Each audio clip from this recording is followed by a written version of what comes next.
Claire Pissell, you were in Parliament when Katie Lamb raised this issue. Now, she didn't actually give any new information. If anyone had to pay attention, we'd know the awful truth of what's happened to these girls and these grooming gangs.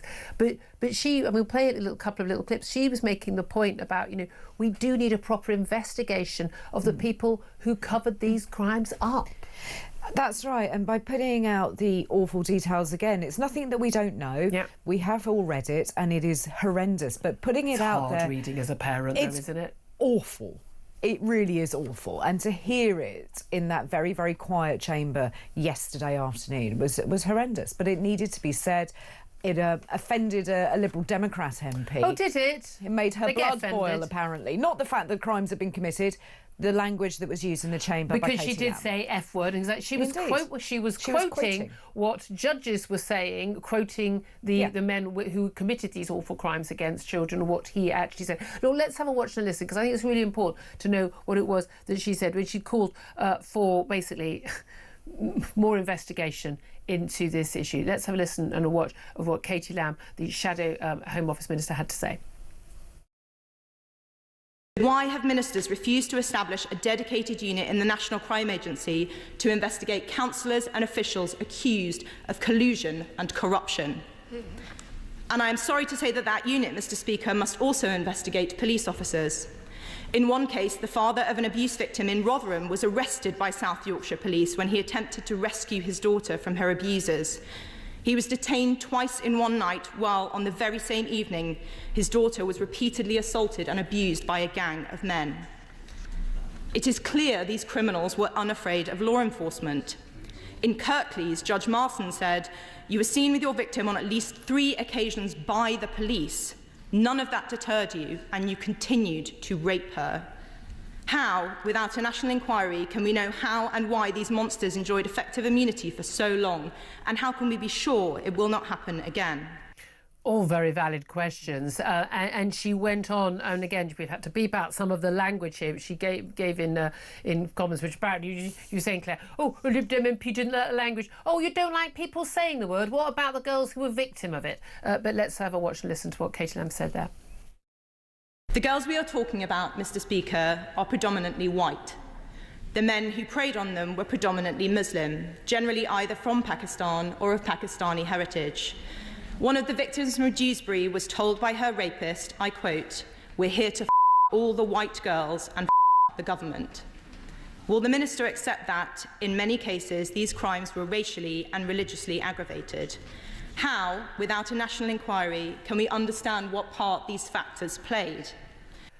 Again, so you know the words we were beeping out. But this is the thing, she's talking about a national inquiry. Now, abject failure from the Tory government to, she wasn't in this role, Katie Lamb, but abject failure from the Tory government for many years not to actually, not this been emerging, not to actually have a proper independent national inquiry into this. We keep being told there was this independent inquiry into general sexual abuse, but that was like in council on care homes, in churches and the like. They spent only 5 days looking at the grooming gangs.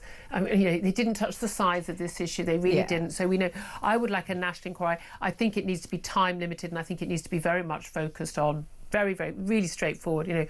Who knew what when, who covered up, who didn't act, and I want people prosecuted. End of. But the fact that the one we think of as the proper independent inquiry led by Alexis Jay, they didn't even hear from a single victim of grooming gangs, not a single victim. They didn't even hear from some of the chief whistleblowers, the Maggie Olivers and the like from Greater Manchester Police. So we definitely did something, but I'm not even that much in favour of local inquiries, but if that's what we're going to get, I'd rather a local inquiry that was led by a judge, which is what was promised by Yvette Cooper, the Home Secretary, in January, and now they're watering it down to letting the local councils decide what they want. But we know what the local councils are going to do. They're largely Labour. They were largely Labour when this was happening. A lot of them have Muslim councils. They have large Muslim populations. Now, again, I'm not saying that's a Muslim thing. I'm not saying that at all. The fact is these grooming gangs were largely of Pakistani heritage. They were targeting white girls because they thought the white working class girl had no value. That's why they were targeting them. They weren't Muslims. They weren't of their own heritage, their own community, and they were covered up because of worries about community cohesion, and you didn't want to make problems, and you didn't want to appear to be racist, and anyone who raised it was just called a bigot or a racist or an Islamophobe and all the like, even while these girls were still then and now still being raped and targeted. And the abuse is off the scale of horrific torture, some of it. It is absolutely horrific what's going on, and it's going on now on a grand scale. We need to have this. Why is everyone so afraid of having a proper inquiry into this? I think they're afraid of what they're going to find and how far back this goes and how many people are involved and what kind of people are involved and at what level. I think they are incredibly concerned at those outcomes, but I don't care if they're concerned, to be honest. I think we need to dig out these people from public life. Yeah. Absolutely Again, need to be in prison if they are culpable. If you were, and I wish you were an MP, not as an advisor, but if you were an MP, like, if you thought it was people from, I don't know, your community, what does that mean? I don't, you know. Straight on the phone, straight dealing with it. I don't care if it was white people called Julia, or their surnames were Hartley-Brewer, I'd still want an inquiry and I still want to find out, and I want them behind bars. Yeah, absolutely. And if a member of my family covered up and tried to, and did not stop someone gang raping, organising the gang rape of girls, I would shop them. I'd shop myself, and the authorities wouldn't do anything about it. I'd build a new patio. I'm just saying. No, I mean, I'm sorry. I don't understand why people take this view. I want to know your reaction to this, because genuinely, I was saying earlier, Jess Phillips, the Home Office Minister, who has had an amazing track record as a backbench MP, and even before then, safeguarding children and girls, campaigning against violence against women and girls. She's got into an office. I mean, she should resign rather than make that announcement, or she's happy with that announcement. Watering it down. She's basically putting politics, putting her party ahead of children's safety and children's lives. Some girls were murdered. Some girls were murdered. Their houses burnt down when they were speaking up about the grooming gangs.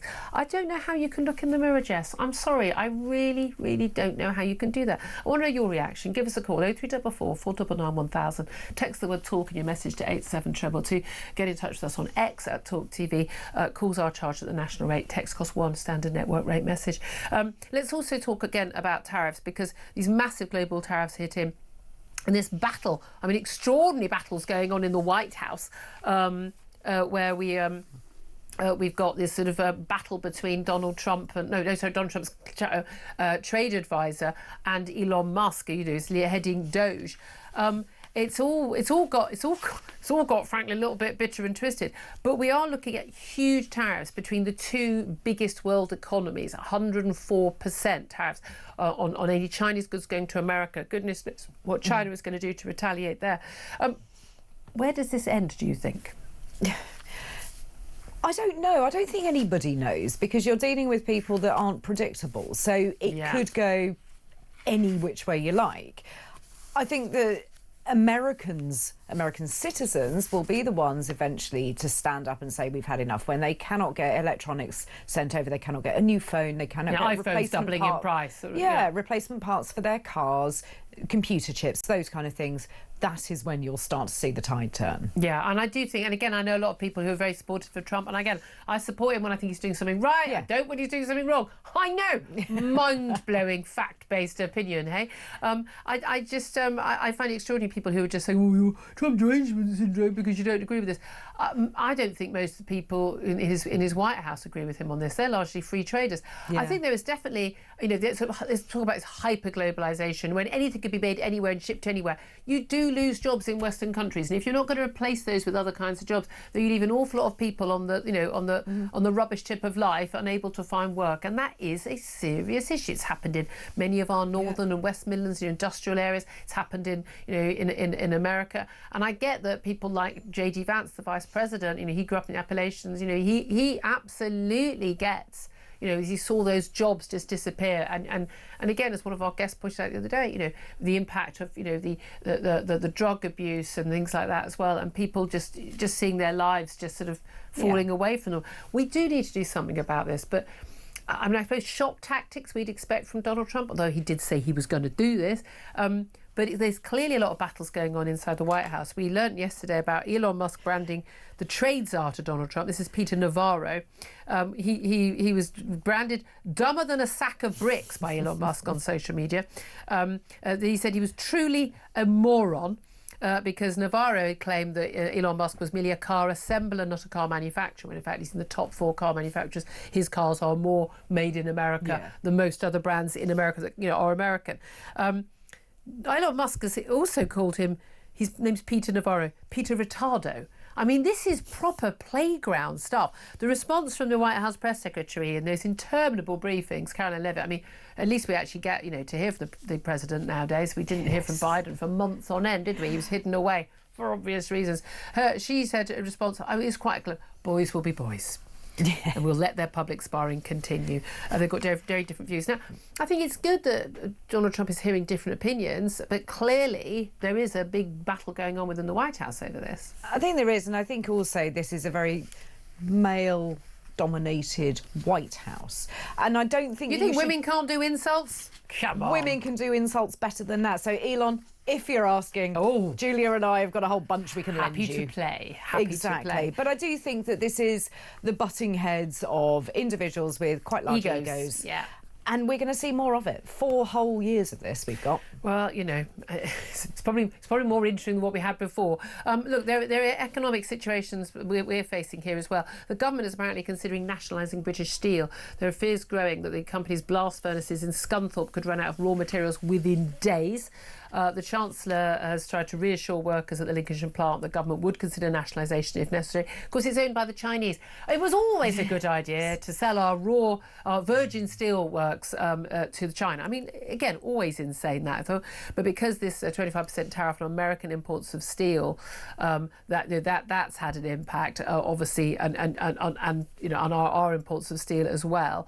But British Steel said its 2 blast furnaces at Scunthorpe are no longer financially sustainable. There are 2,700 jobs, but of course they block other jobs. But the key thing is we need to be able to make virgin steel. There's some eco plant, isn't there, in Wales? But basically, that's not virgin steel. That's basically you can convert steel that already exists.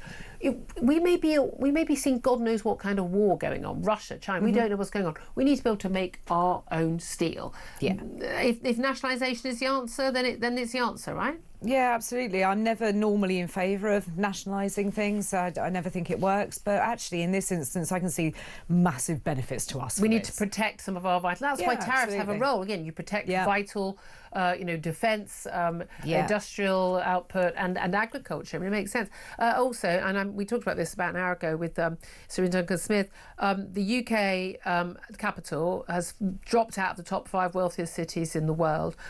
We've lost more millionaires than anywhere other than Moscow, which is under economic sanctions, for goodness sake. We lost $11,300 millionaires over the past year. That included 18 millionaires worth of more than $100 million and 2 billionaires. Now, a lot of people might say, this is, by the way, a study conducted by the advisory firm Henley and Partners for New World Wealth, basically saying these are people, they haven't just bought a property that's gone up in value. These are people who've got that kind of cash in their bank accounts and in their stocks and shares. They are seriously wealthy individuals, and they've chosen to up sticks and leave their homes here and go and live elsewhere. A lot of people say, well, sod off then. No, not our problem. We don't care. We don't run the country for the wealthy. The reality is, though, the top 1%, and these people will be in the top 0.0001%, the top 1% of people in this country who are earners, they pay 30% of all tax. Yeah. We need these people, and even if they pay a rate of tax you don't think is high enough, the reality is when you put the tax up on these people, we know this because it's happened in lots of countries that tried it, they leave. It's no surprise, is it, that these people are mobile, they pay an inordinate amount of tax already, and the majority of them quite happy to pay the tax in the country. This is now a bridge too far. They can go elsewhere. Why wouldn't you if you're going to protect your own income? Yeah. I mean, it's just not rocket science. I mean, it's no different. You get people who say, we're moving to Australia, we can have a bigger home, we can, we're moving here or there, we've got nicer more weather. Dollars in our pocket. And we're better off. Like, that's what the rich people do. But they're able to do it much more easily. They already have homes in 5 different countries, and they go. And even if we don't get as much tax as we'd like them to pay here, we're still getting more tax than most of us pay. Again, reality check, everybody. If you're earning less than about 45k a year, you're not even a net contributor while you're earning. This is the thing, in terms of the public service you get, doesn't mean your job isn't worthwhile. You're cleaning the streets, bin collectors in Birmingham, you're doing a more worthwhile job than I do. I will always accept and acknowledge that. But the point is, in terms of money in and money out, what you put into the pot and what you get out of the pot in terms of your healthcare, education for your kids, street cleaning, whatever it is lower. And once you're retired, it's definitely lower. And we need to have the billionaires and the millionaires here because they pay for us. Yeah, they do. They pay. That's the reality. I'm not like on my knees to them. I don't want to be saying like we don't have to pay anything. But if you try and charge them too much, they get the hell out. Well, of course they do, and we do need those people also for the view of London on a world stage. I know London isn't the centre of the world before everybody gets really angry. Yes, it is.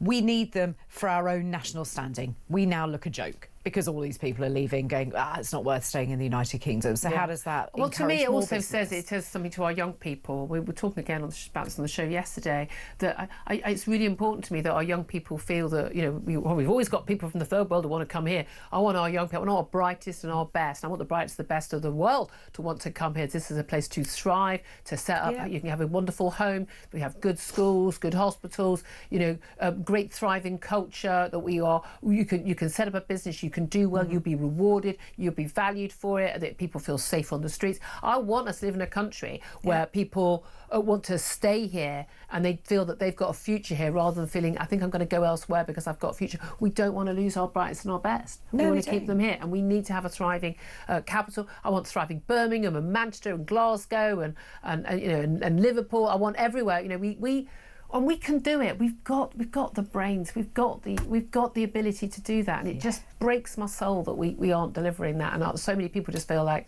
you know. But anyway, that's me.